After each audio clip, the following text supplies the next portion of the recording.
गुलाब के पौधे पर आने वाले समय में बहुत ज़्यादा फ्लावरिंग हो, इसके लिए ज़रूरी है अभी सितंबर में ही आप इस पर कुछ ज़रूरी काम कर लीजिए। ये 4 दाने तो डालने ही हैं, साथ ही साथ गुलाब को किस तरीके से फंगस फ्री रखना है, मानसून के बाद किस तरीके से सूखने से बचाना है। यदि आप न्यू पौध लेकर के आ रहे हैं और वो लाने के बाद सूखने लगता है, जो आप लोग कहते हैं कि नर्सरी से पौध लेकर आओ फिर वो रिपोर्टिंग के बाद सूखने लगता है, तो रिपोर्टिंग का सही तरीका भी मैं आपको बता दूँगी। और साथ ही साथ जब पहले से पौधा है आपके पास तो कौन से खाद को सिस्टमेटिकली देना है जिससे कि पौधे में फंगस भी ना लगे और फूलों की संख्या डे बाय डे बढ़ती जाए।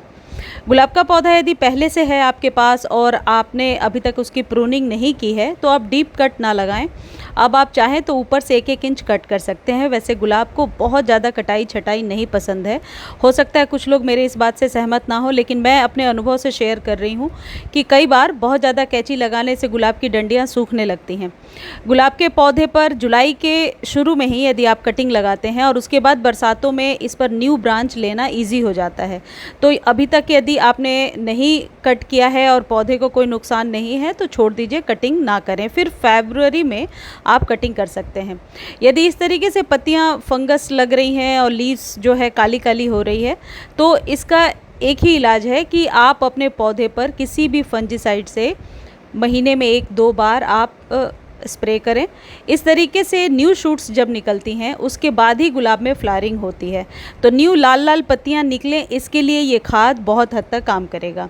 अगला जो इम्पॉर्टेंट काम है जो अभी आपको करना है वो है रूट प्रूनिंग या फिर रिपोर्टिंग।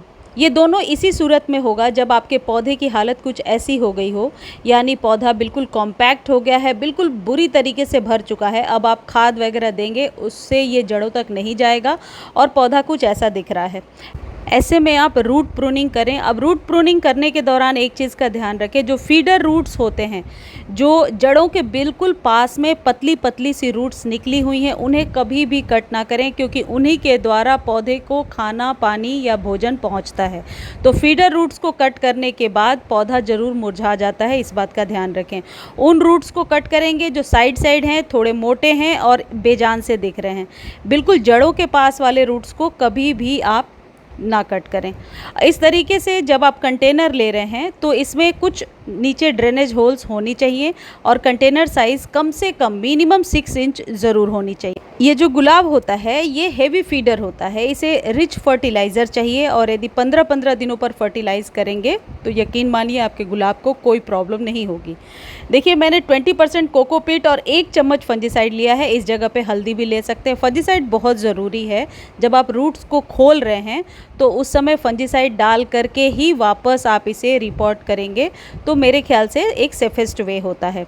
जो पुरानी सॉइल है इसे पूरे दिन के लिए धूप में सूखने दीजिए, इससे जो माइक्रोब्स वगैरह हैं जो बहुत ज़्यादा फंगस को क्रिएट करते हैं, जो ज़रूरी माइक्रोब्स नहीं है आपके सॉइल के लिए, वो मर जाता है और सॉइल एक बार सूखती है अच्छे से। फिर आप 3 रेशियो तैयार कीजिए, गार्डन सॉइल, कोकोपीट, सैंड भी ले सकते हैं और गाय के गोबर की खाद, जो सड़े हुए गोबर की खाद होती है वो ज़रूर लें।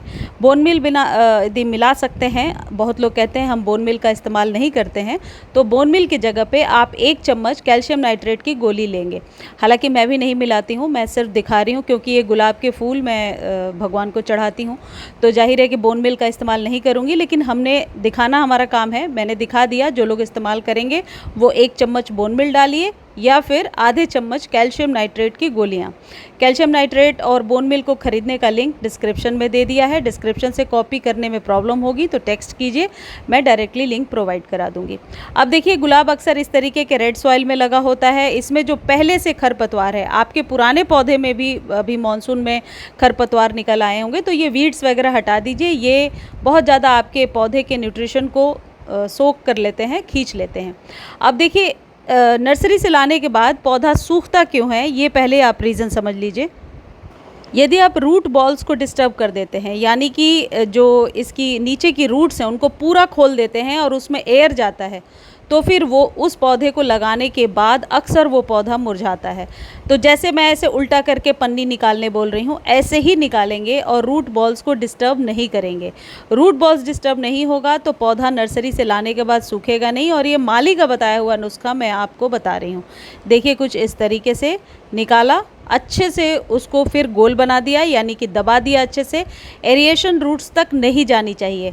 यदि पौधा टेढ़ा लगाते हैं या पौधा हिलता रहता है तो ऐसे में भी पौधा ख़राब हो जाता है। ये ऊपर से आपने जो सॉइल मीडिया बनाया है वो डालिए और डालने के बाद टैप टैप करके अच्छे से एयर बबल्स को निकालेंगे। जब हम गमले को ऐसे थोड़ा सा ठोक पीट कर ये करते हैं तो एयर बबल्स जितनी होती हैं वो निकल जाती हैं और वो आपके पौधे के लिए बिल्कुल सही तरीका होता है। फिर आप पानी डालेंगे और फिर इसे आप 2 दिनों के लिए शेड में रखेंगे। तीसरे दिन सेमी शेड में यानी मॉर्निंग की धूप दे देंगे और फिर जैसे जैसे ये पौधा न्यू शूट्स निकालता जाएगा फिर 15 दिनों पर खाद पानी देना है। ये बिल्कुल राइट वे है अपने गुलाब को, नर्सरी से लाए हुए गुलाब को सूखने से बचाने का।